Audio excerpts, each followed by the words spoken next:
Giselle, thank you so much for joining us today. My name is Reyna Harvey. I'm a broadcast journalist based out here in the Bay Area. And today we're joined by Giselle Abelos for our spotlight interview on first generation college students who are thriving as professionals now. Thank you so much for joining us. So the first thing I'll ask you is, what's been the greatest asset that you've had to use within your professional journey because of your experience as a first generation student? Yes. Hi, everybody. Hi, Reyna. Thank you for having me. My name is Giselle Abelos. I am based out here in Los Angeles, California, born and raised. I am a recruiter at a small boutique firm in Westwood, and I'm also a transfer student who transitioned to UCLA. So I'm very excited to be here and share my knowledge with everybody. And to answer your question, Reyna, the greatest asset I would say that I've used within my professional journey has been my ability to be very determined and having a goal-oriented mindset. And this all came about from being a first-generation college student and not having a blueprint in terms of what was I supposed to do, what steps to take, because I didn't have anybody to explain that to me. My parents immigrated here from the Philippines in the 90s, and I was kind of just left to research on my own. And I know I share the same sentiment with a lot of first-generation students, but within that, I was able to just always strive to do greater and to do better. And that started from, finding the community college that I was able to go to what major, doing all of this on my own. So always like setting a bar, crossing it off, doing the next thing. And I took that over to my professional journey, my career, where I still do the same thing. And I think I've been able to do that now. We're in a position where not only do I feel successful, but I am successful, and I'm able to share my knowledge and give back to all of the students out there because I was once in your shoes. That's so powerful, Giselle. So what are the top 3 things that you did in college that prepared you for career success after graduation as a first-gen student?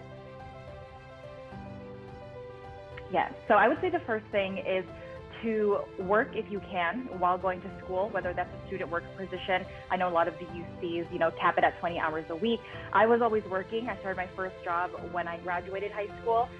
Throughout my time at Santa Monica College as a transfer student up until my senior year at UCLA. And that right there sets you up for success because it teaches you time management skills, prioritization, organization, a lot of sacrifice because you have to plan your schedule around your courses, your finals. I took 2 classes a week, so I bunched up my classes Tuesday, Thursday, so that I was able to set aside time to be able to work. But you know what? When it was time to look for jobs, I was already in the mindset, and I already built those skills up that really propelled me to be a strong, young professional seeking a position. The second thing, I would say is to get involved with organizations that are really of interest to you when you're in college. Being a transfer student, I only had 2 years at UCLA, so I was scrambling to find things to get involved in. I was able to be involved in new student orientation program at UCLA, meaning that I was able to counsel first-year students and transfer students during their first semester at UCLA. And that's what led me to my first career as an academic advisor before I moved into HR. So without that experience, I wouldn't have started in my career essentially. So it's really important to get involved in that aspect. And it's such a hard time right now for students, remote learning. But you just have to find something that works for you. There's a lot of career portals right now on different, college websites that will accommodate your schedule.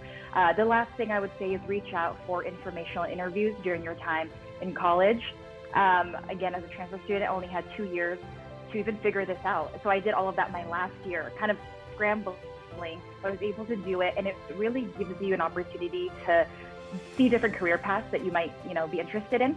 And also build those connections, because that is so key when you are in college. Start your first or second year, don't wait up to the last minute. Something that I didn't know as a first gen is to start in the beginning if you can. So, making those connections and getting, opportunities for informational interviews will really be helpful. Oh, I love that. And those information interviews are so important. Yes, absolutely. What's been your greatest professional challenge as a first-gen student, and how did you overcome that challenge?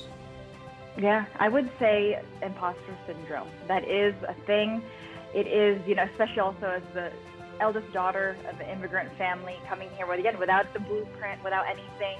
You start to go through these, challenges and this journey by yourself. I had a great support group, but essentially still alone. And going into my first job, you start to think like, I don't know if I'm the right person for this, or, just that you're acclimating to this new environment as a young professional, your first job out of college. So it is natural to feel these emotions, but, mindset is everything. So once you acknowledge those feelings, just remember, I went through the X amount of interviews.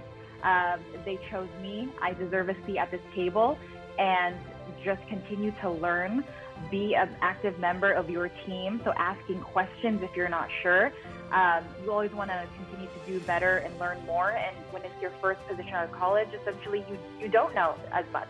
So it's important to be humble, ask for help, seek out advice, and always keep learning. And then as you get older, those things, it just starts to come naturally. You start to feel more confident in what you do. And for me, I transitioned careers, at 22, 23, from academic advising to HR. Now I'm a recruiter. So that was a whole nother thing that I went through, having imposter syndrome a bit there because I was completely in a new field. But again, I reached out to people for assistance. I sat down with people, hey, can you teach me what you're doing? And there are so many people out there who are willing to help you as long as you ask. It can be daunting, but you just got to ask. Just got to ask, right? Thank you. Yeah. I know a lot of people go through that. I'll ask you to leave us with this. What's one word of wisdom that you wish you knew when you graduated from college as a first-generation student? Network.